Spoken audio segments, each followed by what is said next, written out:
How to make arepas. Few necessary ingredients are gathered. Things typically include corn flour, wheat, salt, egg, optional, butter for the richness.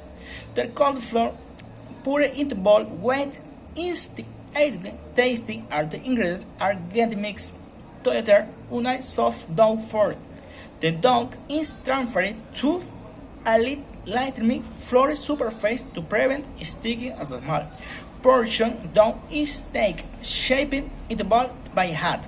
The process repeated for several balls of dough depending on the designated number of arepa. The griddle skillet is preheated over medium heat the dough balls and careful place on the whole surface. Thin arepas and turn cooked for 5 minutes on heat.